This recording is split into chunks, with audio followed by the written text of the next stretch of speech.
It's my honor and my pleasure to be here today. When the Far West Ski Association asked me to speak last year, I was very humble and I said, absolutely, I'll be here. At the time, I was living in Boise, Idaho. Recently, I moved to Manhattan, so it was quite a journey to get here. Big difference, being a Boise native and then living in the big city. So I've been adjusting, but I flew in yesterday and I'm very happy to be here. I was born in Boise, Idaho, graduated from Boise High. Didn't really know what I wanted to do. You know, I kind of struggled as a kid. And we just happened to be in two wars, and I needed to grow up. I went to a semester in college, and like a lot of young kids, I had no idea where I was going, and so what better thing to do than to join the Marine Corps? I joined the Marine Corps, and I wanted to do nothing else but be in the infantry. I wanted to be boots on ground, slinging rounds downrange. I wanted to take the fight to the enemy. I didn't want to be in the back on a computer. If I was going to be in the Marine Corps, I was going to be like that commercial, right? Like slaying the lava dragon. Yeah, that's what I wanted to be when I was young. But I had a wonderful experience. And the Marine Corps, being in the infantry, led me to explosive ordnance disposal. Explosive ordnance disposal was the greatest job that I could ever imagine. Walking down a device that was meant to kill or maim an individual, whether it be coalition forces or the local populace, you know, it's tragic to see day in and day out. And the government trained me to walk down, cool, calm, and collected, most of the time, and take these devices apart. I mean, I got to mitigate all explosive hazards within my area and make sure that our forces kept their limbs and stayed alive every single day. I couldn't imagine a better job in life. I mean, I was as happy as could be. Unfortunately, eventually you get bit. These are the kind of devices that every single day, I mean, if it's not one, it's 10. Every day, this is what we dealt with. And I can tell you, I woke up with a smile on my face when they told me there was a call and we had to get dressed, because I knew that I got to go do something, I got to go save a life or make sure that nobody stepped on that IED the next day. This next one is almost the same exact area that on January 20th, 2011, that I stepped on an IED while responding to two Marines that had lost both their limbs above the knee. This is me about 3 minutes after I stepped on the device. My partner and I call them happy snaps. And that's because we know that if you do the job that we do, it's not if, maybe, it's just a matter of when it's going to happen to us. When our team of 10 EOD techs within our area of operation in 8 months took apart around 1,800 IEDs. You can imagine 1,800 IEDs, then it's however many more in the ground, you are going to get hurt. And we were okay with that. I mean, I always used to say a prayer and, you know, dear God, let me keep my legs today. But it was just, you know, in jest, because, you know, eventually that if you do it long enough, you will get hurt. But if you can be happy, if you can choose to smile about the worst pain or circumstance you found yourself in, that everything will be all right, because as long as you maintain that positive attitude, nothing can hurt you. So during this time, I had to go through recovery. I went from the battlefield to a military hospital, from military hospital eventually to Germany, and Germany back to the United States. And back in the United States, that's kind of when my recovery really began. I didn't know what my injuries were. I knew that my limb wasn't traumatically amputated on the battlefield, my hand was messed up, and I had some other injuries, but my right foot itself was still attached. They call it limb salvage. And I had to figure out what I was going to do. Were they going to keep it? Were they going to be able to reconstruct it? And the answer is that over about an 18-month period of time, we went through multiple surgeries, even to a surgery that's only been done 4 times in the United States, or the world really, just to try to save my leg. And during this time, I was in the hospital bed, I was in a wheelchair, I couldn't stand. My beautiful daughter, well, my daughters would look at me and say, Dad, let's go to the park. And I couldn't. And I felt horrible, and I was going through, you know, post-traumatic stress, my injuries. I really just hated the image that I saw in the mirror every single day, to the point where I wasn't sure what I was going to do for the rest of my life. If this is what the hospital was telling me, this is who I was going to be from now on, I didn't want to be here anymore. I wanted to take the quick exit. I know I was going to be a statistic. But as you can see in all these photos, I'm smiling because I've always used humor. I've always used a smile. to avoid things, but then also to make things okay, to make it better. You know, gallows humor has been a good dear friend of mine through all of my recovery. But like I started off with the happy snap, what I learned in the hospital was happiness was a choice. After finding myself in the bottom of the barrel in my life, you know, life has peaks and valleys, and I found myself in a very dark place. That if you choose to be happy and you make it your conscious choice every single day, no matter what's going on, and it's easy to say choose to be happy, but if you make it your conscious choice every single day to wake up, to stay positive, and know that no matter what is going on in your life, no matter how bad it seems, how dark that it is, that the world is around you, that if you put a smile on your face and you have a strong community around you and you ask for help and you continue to stay positive, that you won't stay in that valley for long and you'll start making your way up the peak. I can't became a thing that was told to me in the hospital, and I recovered in the hospital without 200 other amputees at the same time. And the word you hear a lot is I can't, or the doctors tell you all the things that you're not going to be able to do for the rest of your life. They tell you what limitations that you have, what limitations the prosthetics have. You hear I can't all the time, and I hated that. What do you mean I can't do this? Why are you telling me this? My orthopedist, we would have multiple conversations, and by the end she admitted that she'd never met anybody like me. She always told me you couldn't do this, and I vividly remember the day when I walked in. I couldn't take it anymore. Speaking of I can't, this is the last time I used the word I can't. I was like, I can't take this anymore, doc. You either schedule me for the amputation, or I really will go to Home Depot right now, and I'm going to buy a chainsaw, and I'm going to do it myself, and then you can clean it up. We had this great relationship back and forth. But she knew I was serious, and so she said, okay, Charlie, I'll put you on the schedule. I've got to go on leave for a bit. When I come back, we'll do the amputation. And, you know, and there was like, the moment's there. I mean, I'm electively choosing to amputate my limb. I'm getting rid of a part of my body to make my life better. The surgery went off with 0 complications. I remember waking up on June 12th at about 10 a.m., 10 o'clock in the morning, looking down at my foot, and it was gone. And there was this wonderful feeling of just, you know, euphoric happiness that this thing, this pain that's just been stuck in my life for the last 2 years was gone. And then it was like, all right, what can I do? What can I do next? The answer was I had to sit in a wheelchair for a while, which I hated. But about 6 weeks later, I started getting fit for a prosthetic. I got my prosthetic, and I had my meeting with my orthopedist, and I looked her dead in the face and said, I'm going to run a triathlon in 2 weeks. No, you're not. I said, yes, I am. She said, no, you can't do that. I was like, yes, I can. I go, I'll tell you what, I'll run the triathlon, but you have to be at the finish line. So I proved to you that I can do this. And sure enough, she sat there, and I did a 1.5 mile swim, 56-mile bike ride, and a 13-mile run. And she was there. She gave me a huge hug. Yeah, thank you. She gave me a huge hug, and she looked at me and she goes, I'll never tell my patients you can't do anything ever again. I was like, thank you, that's all I asked. With the slide that's not in here, I actually painted my toenails pink. It was my first and last pedicure. Yeah. Again, humor, right? My first and last pedicure, and her last name just happened to be 5 letters. And I went in, and so I took the hot pink toenail polish off the left foot, and just so there's no confusion, doc, you know, it does happen.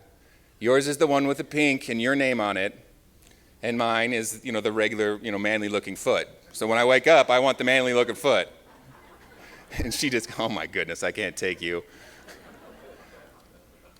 But, you know, again, it goes back to the lessons I learned, like happiness is a choice, and I can't. By saying I can't, we've already put ourselves in a small box. We've already told ourselves we're not going to be successful. We can't do something, and so we're not going to try. And I just don't subscribe to that, especially after going through my injuries and everything I experienced. I'll never say the word I can't. I actually, my 2 daughters, they tell me, Daddy, I can't do this. Okay, do 20 push-ups right now. Yeah. They get done to the push-ups and they go, excuse me, you can't do what? They go, Dad, I don't want to do this. I love it. I can accept that. You don't want to do it, but don't tell me you can't do it, sweetheart. After I learned that I didn't have very many limitations with my prosthetic, after the triathlon, I had to set a goal for myself because I was in that hospital bed. I wasn't sure of my capabilities, completely sure. I still had some self-confidence issues because I was a 26-year-old strong Marine taking care of IEDs and taking the fight to the enemy. I found myself losing weight, laying in a hospital bed, and having others take care of me for, many months. I decided to set goals. And as I did the triathlon and I got up doing that and I just started getting better and in really good shape, the goal I set for myself was to climb to the top of the world. Why not? Because that's what any sane Marine does. But by setting a goal that was so ambitious and so lofty that my father was in the room here today, when I told him, he just kind of smirked and smiled and said, "Sure, son. Yeah, you'll do it." It forced myself to change the habits that I was in. And by changing the habits I was in, I was able to find somebody like the Heroes Project. The Heroes Project is a veterans nonprofit that uses high-altitude mountain climbing as a means of recovery for disabled veterans. Talk about an amazing experience. To take somebody that just got their legs, their prosthetic limbs, their prosthetic hands, and say, we want to push your comfort zone. Not just in the physical therapy room, but we want you to push yourself to an area that you've never been before in your life.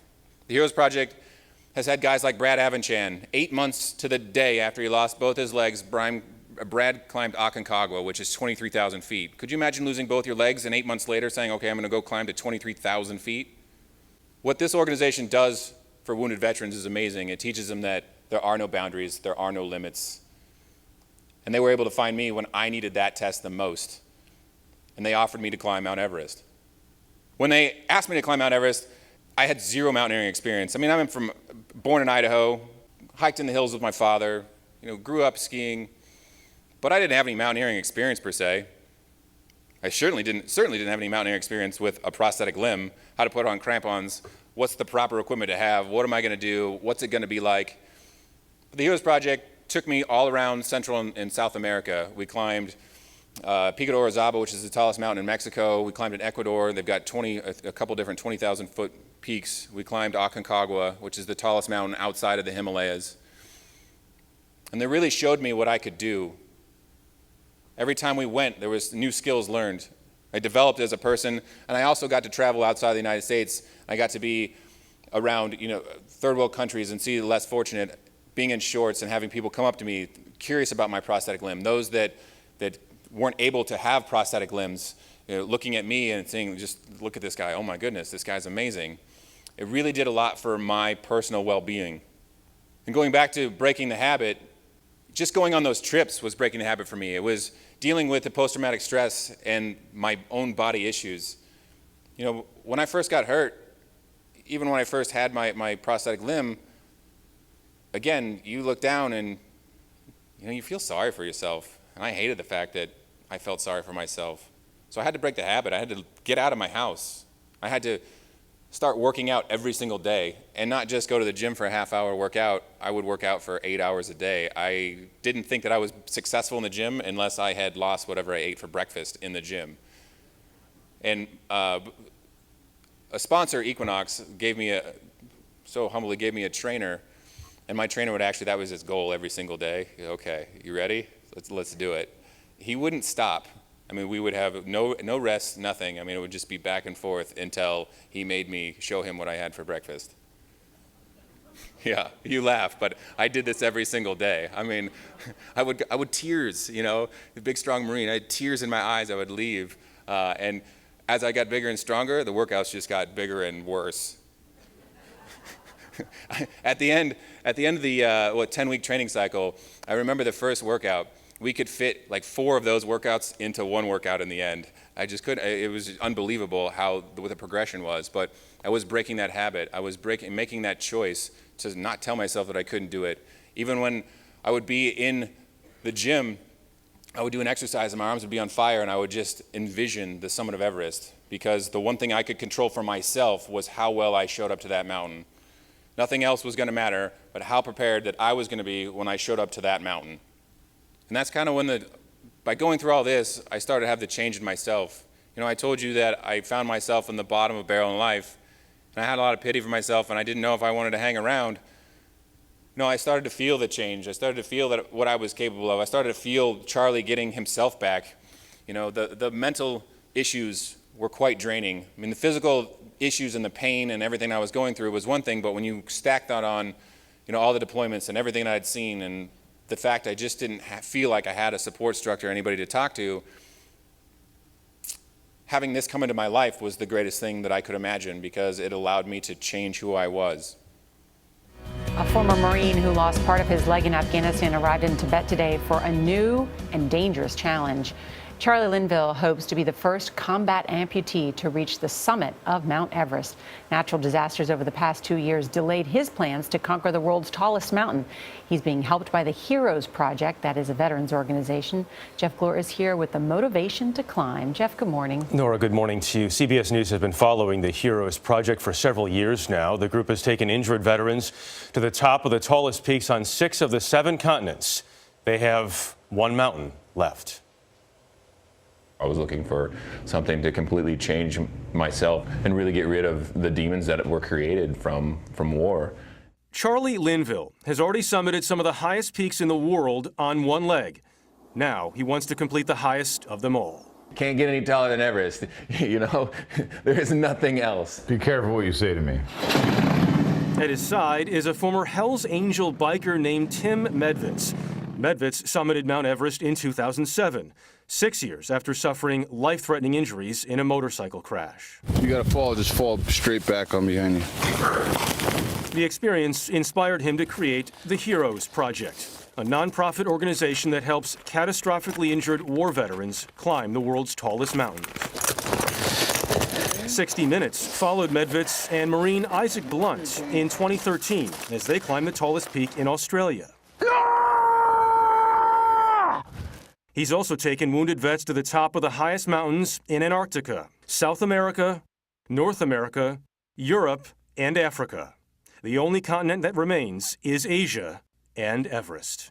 You have to find the right mountain for the right injured veteran, and Everest is the big one. He chose Charlie Linville for the challenge. The former Marine was a member of a bomb disposal unit in Afghanistan in 2011 when he stepped on a buried explosive and suffered a traumatic brain injury, an amputated finger, and a severely damaged foot. After 14 surgeries over 18 months, the married father of 2 decided he'd had enough. And every day was just pain and painkillers, and eventually I made the decision to have it amputated below the knee.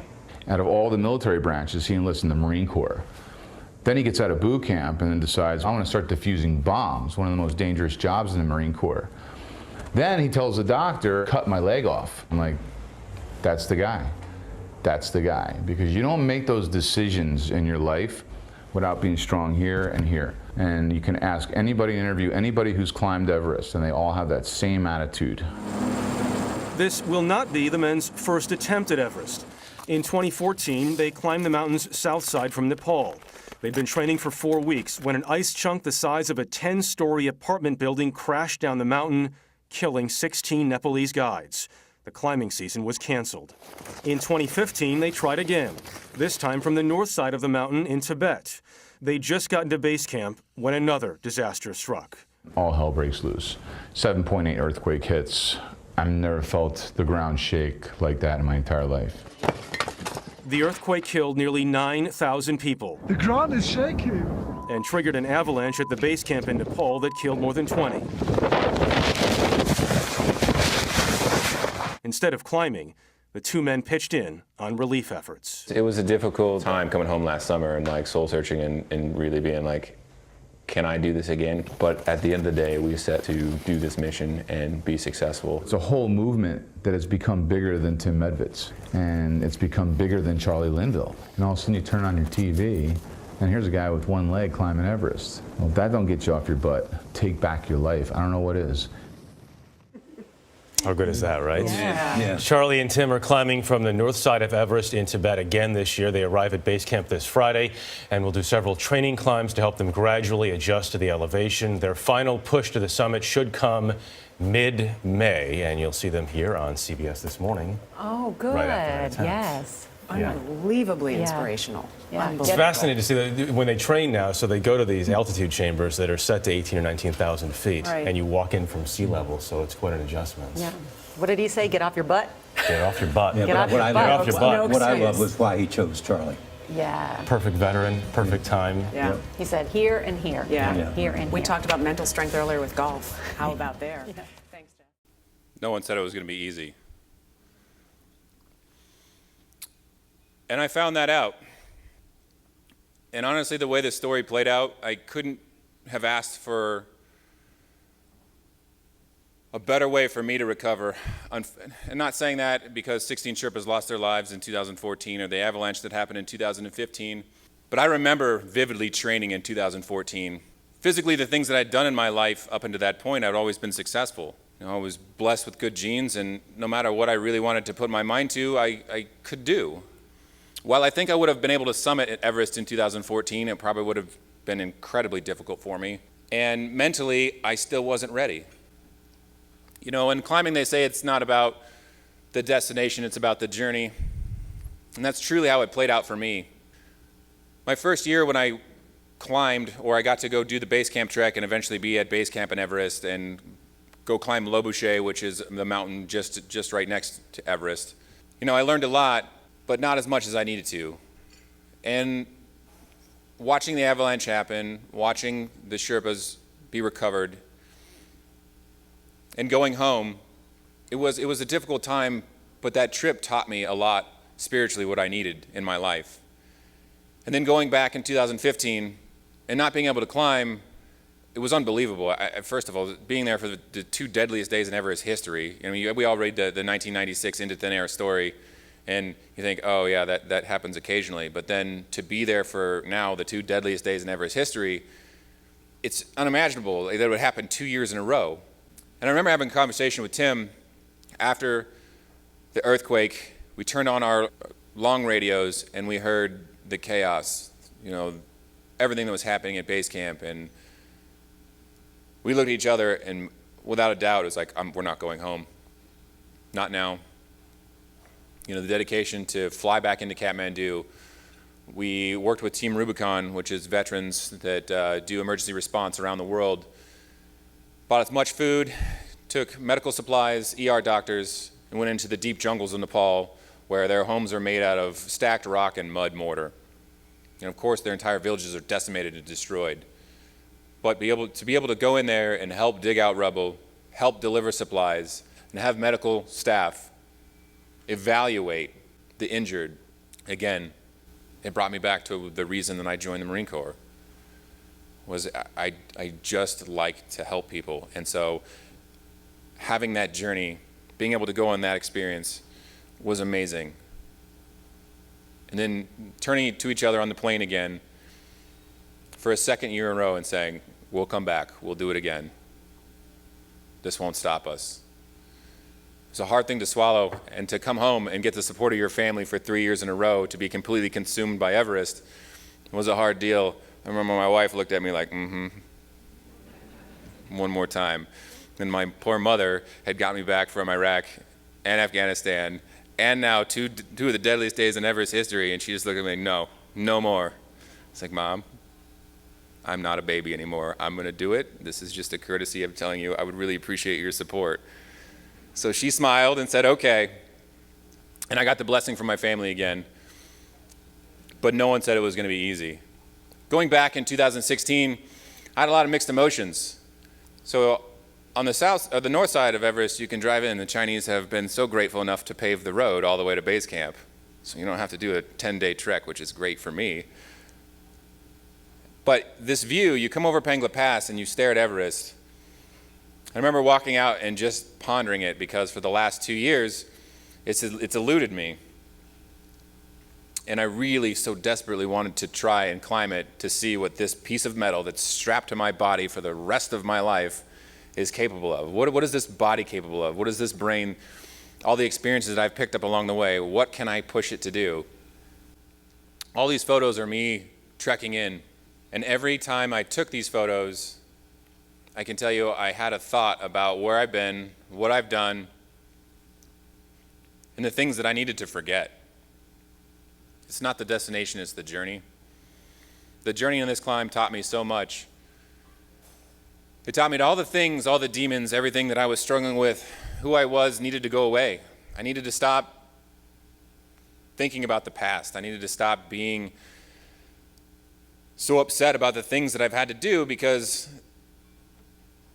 in the world there's places like this.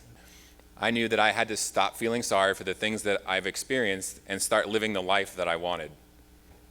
My goal by the time I got to the top of Everest was to be completely changed. This is where it starts. This is base camp. This is where you pack up your yaks and you start working your way up. If you've ever done any research about Everest, you go from base camp to interim camp on the north side to advanced base camp, and then you're climbing the mountain. You go up and down multiple times. Luckily, from base camp to advanced base camp, it's about a 12.5-mile trek up some moraine rock, and it's just miserable for me as having a prosthetic limb.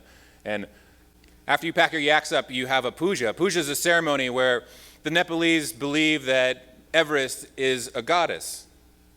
You have to ask passage permission to climb her.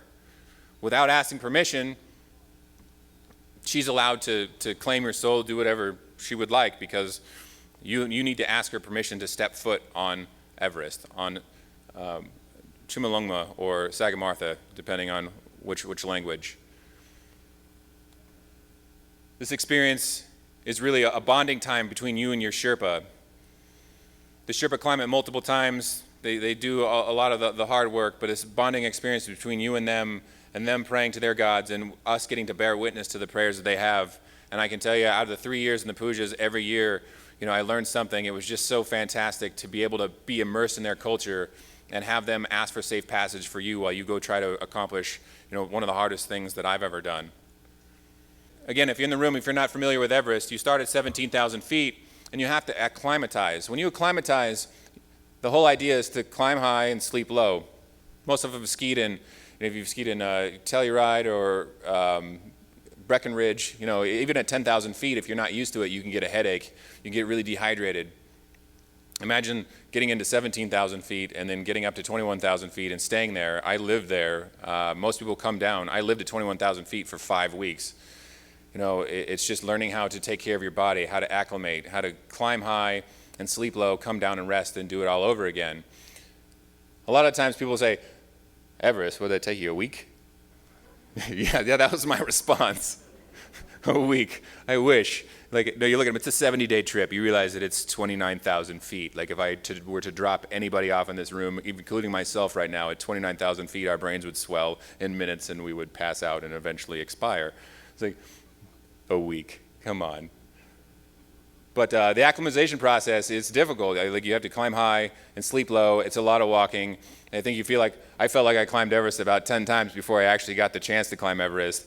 And my poor leg, it was just completely destroyed by the time the summit window actually came. This is interim camp. Interim camp's 19,000 feet. It's really just a place for the yaks to offload all the equipment on their back so they can take a night's rest and then take it up to 21,000 feet. This is the first camp that you go to. You spend about a night at interim camp, 19,000 feet, and then you walk all the way back down to 17, right? Climb high and sleep low. And this walk is horrible. Just in my head, I can think about it. All the rock, all the moraine. Anybody that's ever walked on a scree or anything like that over time, it's just miserable. And then to do it when your leg is in a carbon fiber socket and it just independently moves and scrapes and grinds. I would bite my lip and everybody, how you doing, Charlie? I was like, don't ask. Don't ask. Eventually you get to advanced base camp. So this is 21,000 feet. This is where I lived for 5 weeks. Now, if anybody's ever had trouble skiing at 10,000 feet, at 21,000 feet, I never even wanted to go to the restroom because it's not flat, it's very hilly and down, and the restroom, of course, is located as far away from your camp as you can get it for obvious reasons. People would be like, Charlie, what are you doing? I'm like, yeah, I'm good. I can hold a little while longer. I'm like, you got to go to the bathroom, don't you? I was like, yep, but not going down there, not right now.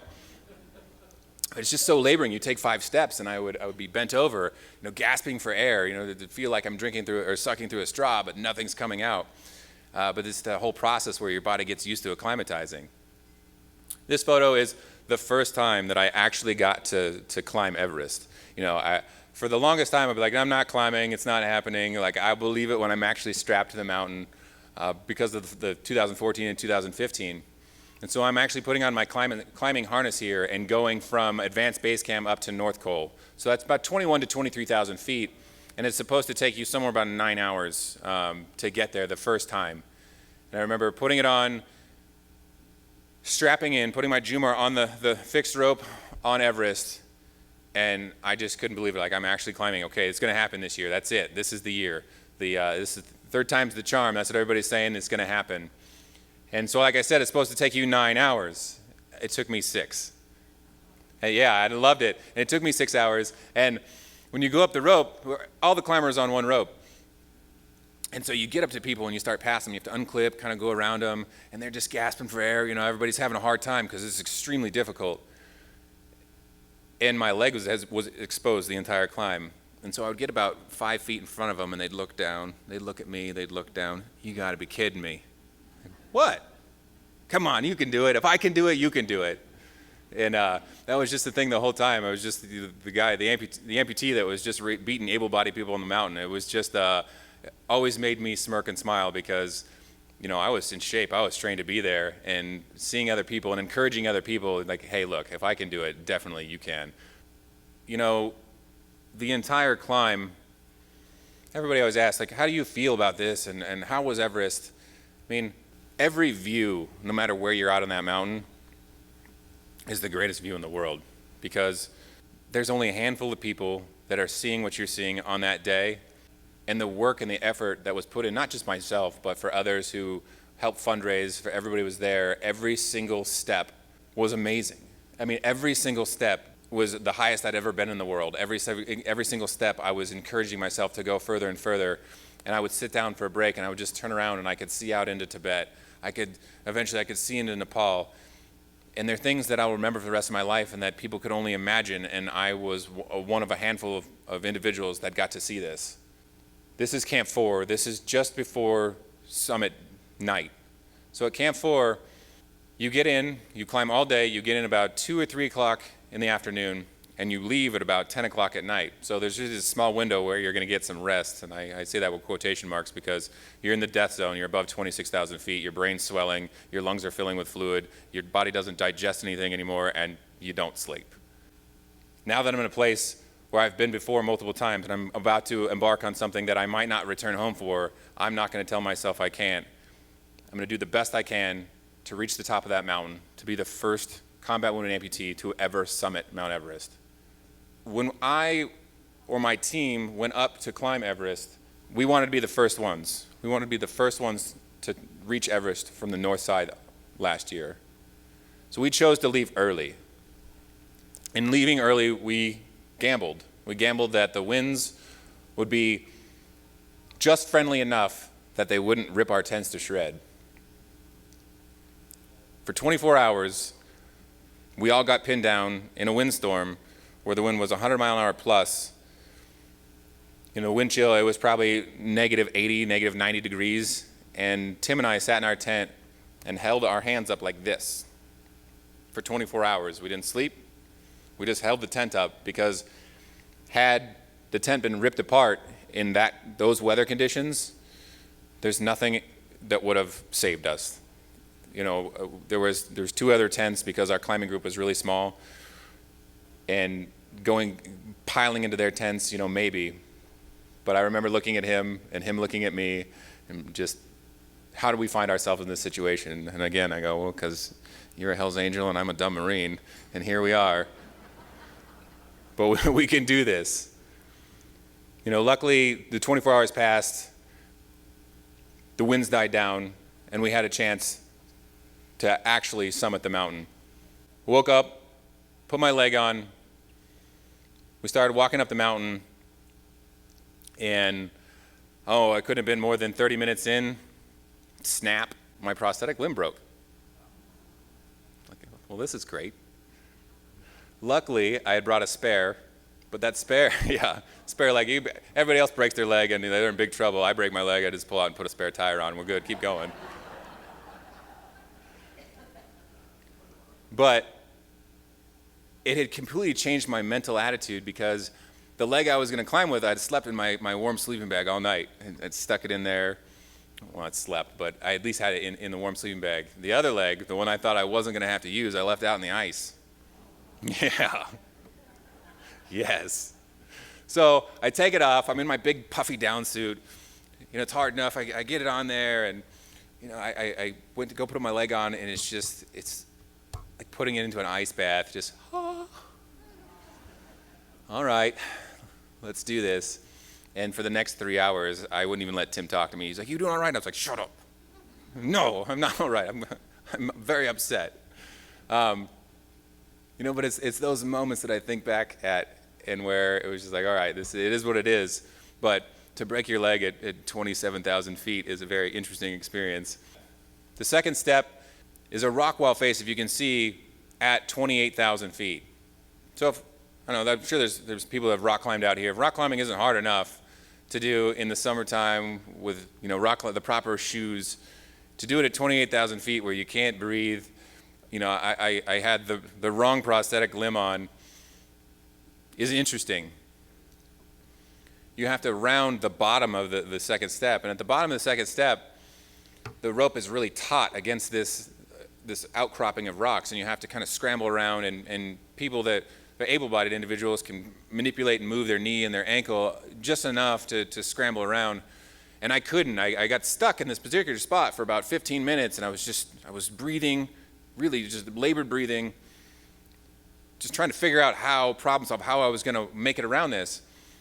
And I got right on the edge of it, and I was holding on, and fingers just dug into the rock for dear life. And at this moment, I looked down behind me and realized that if I fall off the mountain right at this point, it's a mile drop down into Tibet. Just a mile. And I thought to myself, I think I would have to scream twice. Like, I'm pretty sure, Like, again, here I am. I'm an idiot. Here I'm hanging off a mountain for what? What am I teaching myself? But those are the memories for me that I get to think about every single time. Those are the memories that the things that people won't do, and I got to do it with the prosthetic limb. I got to do it, be the first one, you know, to do something that people would tell themselves they can't do. I got to scramble around there. I got to climb the second step. That is what I wanted from Everest. In May 19th, 2016, I made it to the top of the world. I remember. Thank you. Thank you.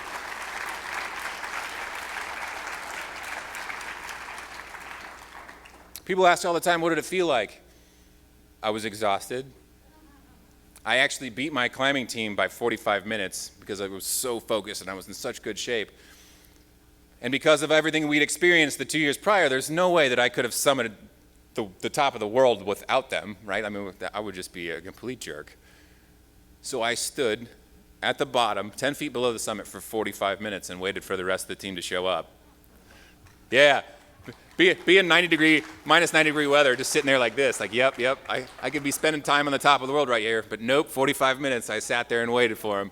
And I remember Tim, he rounds this ridge, and I'm looking at him like, let's go, like military, like, get over here. And he's like, calm down. I was like, you calm down, I've been sitting here for 45 minutes.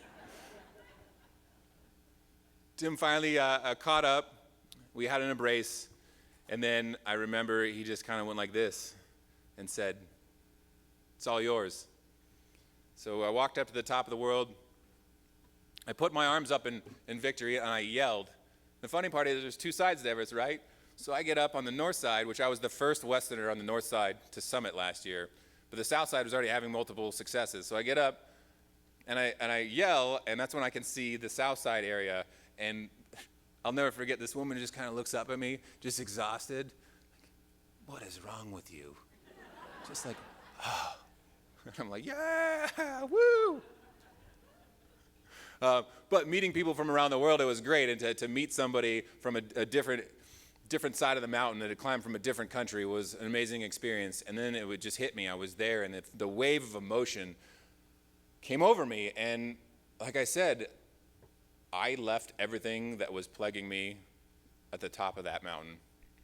I took some trinkets from those that are no longer with us. One of my good friends that was lost on my deployment in 2011. Said a prayer, talked to him, because that's as close as I'm going to get to him for a while. Thanked him for his service. And then I pulled out my daughter's feet. My daughters had done an impression in paint with their feet and inscribed little sayings to me along the way. And so I wanted them to stand on the top of the world with Dad. So I pulled it out, put their feet down, took the photo. So my kids today have that. I've cut it out. I'm going to frame it for them. I grabbed a couple rocks from the top of the world. I'm going to frame that in there, do a special quote from Dad with this photo, and let them know that there's nothing in the world they can't do either, because this is what Dad was able to do, and I hope, thank you.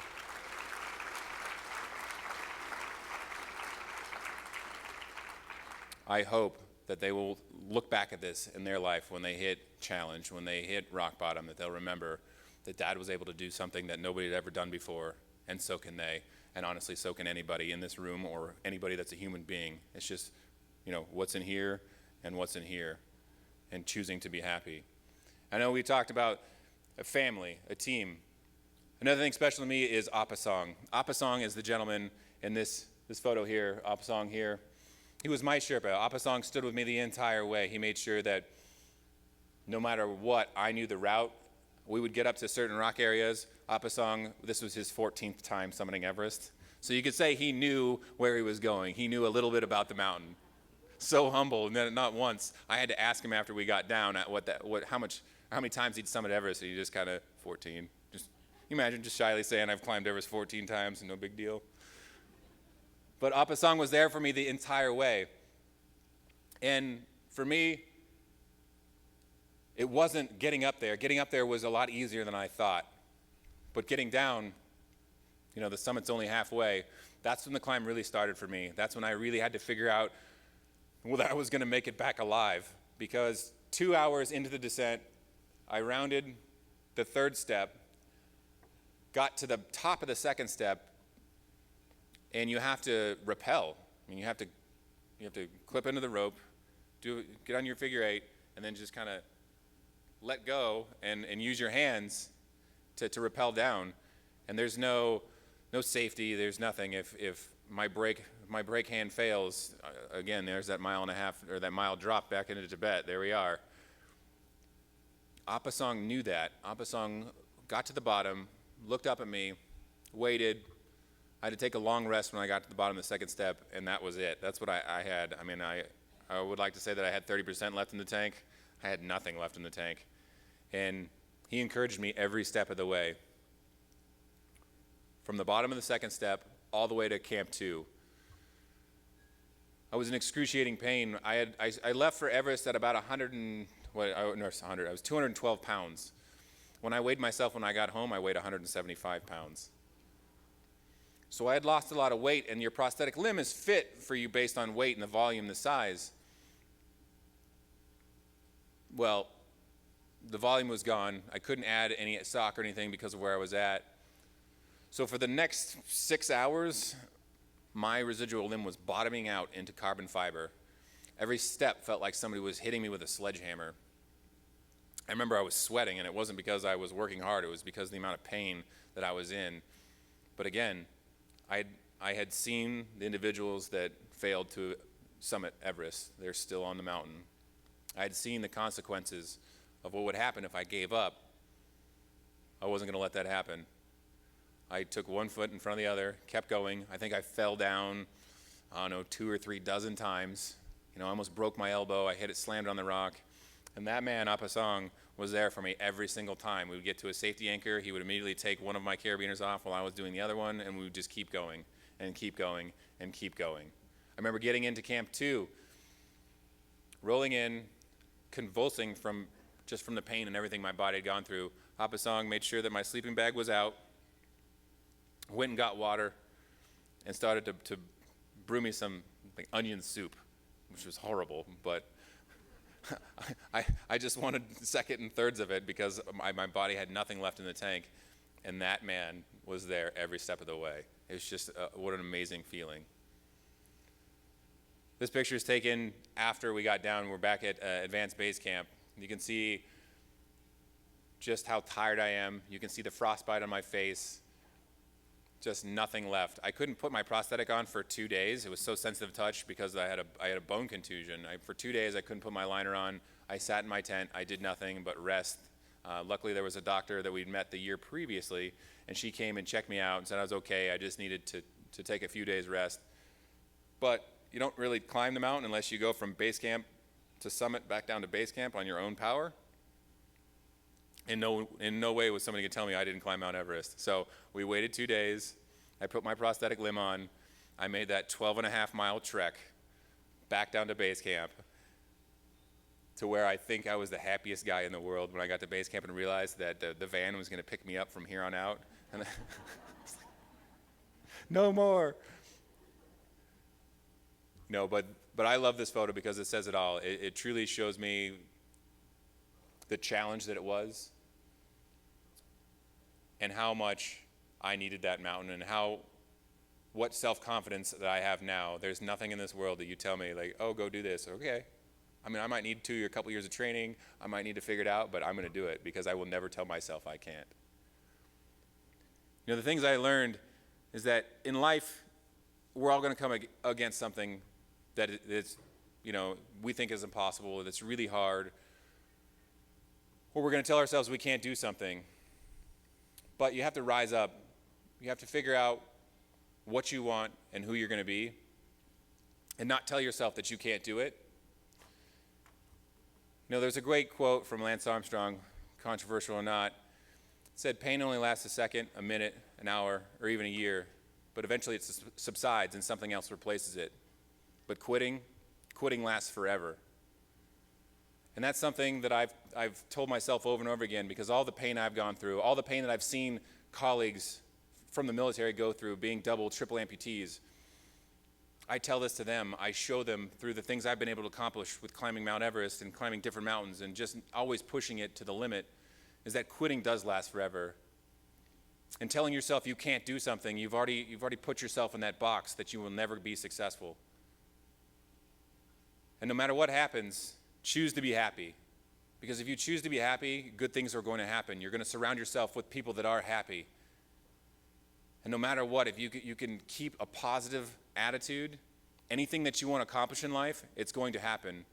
I didn't climb the mountain because I was Charlie Linville. I climbed the mountain because I was able to find a good mental place, and I was able to have great people around me that believed in me and knew that I would be successful. So if you learned anything here today, please take that away.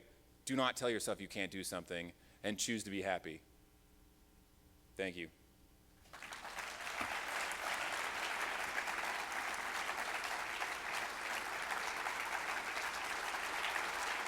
Thank you.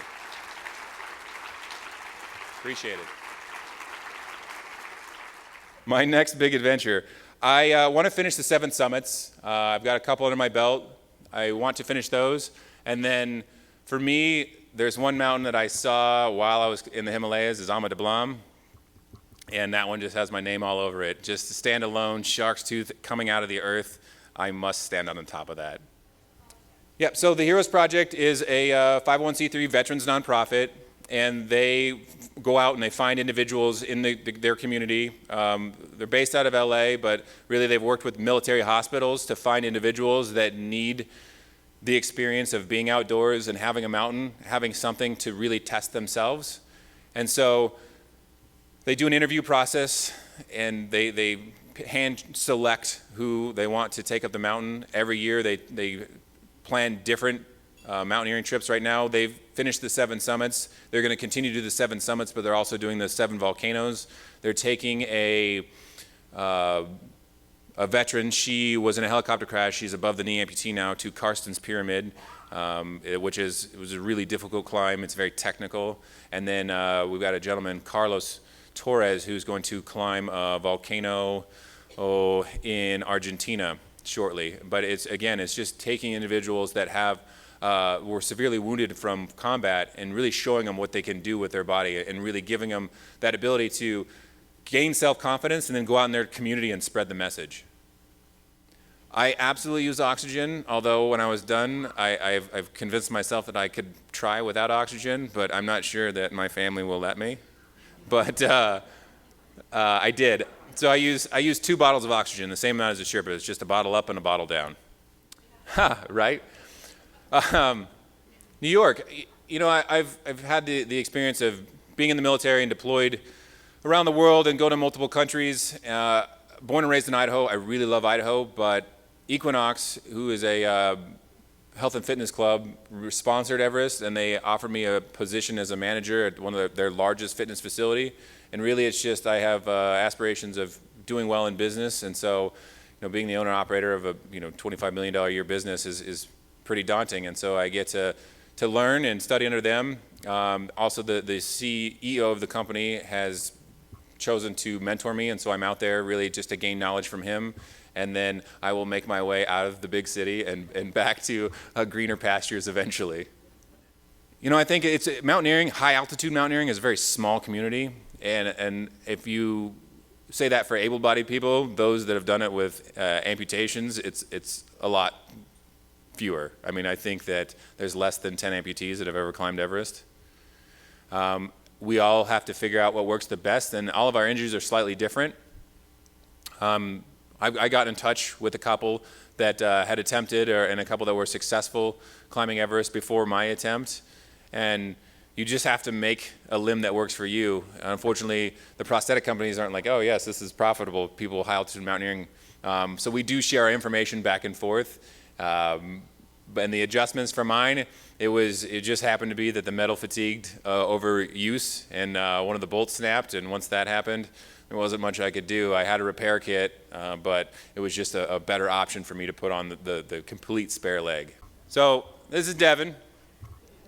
Devin's my service dog. Like I said, I was in a wheelchair for a while, and I didn't really know how I was going to recover, what I was going to be able to do. I certainly didn't think I was ever going to be able to climb Mount Everest. And so Devin's been with me for about 4 years now. Huh.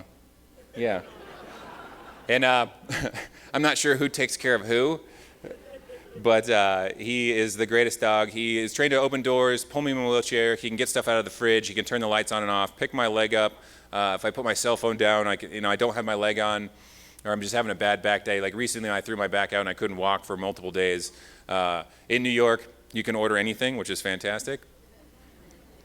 I would give Devin the cash. He would go open the door for the delivery guy. I would tell, yeah, I would tell the delivery guy, just take the money from the dog. Devin would bring the food to me on my bed and then go close the door. It was fantastic. I'm not sure the delivery guy will ever come back, but it was great. I haven't written a book. We'll see. Like I say, if I write a book, I got to put my entire life in there, and I'm not sure I want to do that. But if I accomplish my #1 bucket list, which is to make it into space, then I guess I'll have to write a book. I'm working on it too. I'm going to try to make it happen. Thank you guys so much for having me here. I really appreciate it.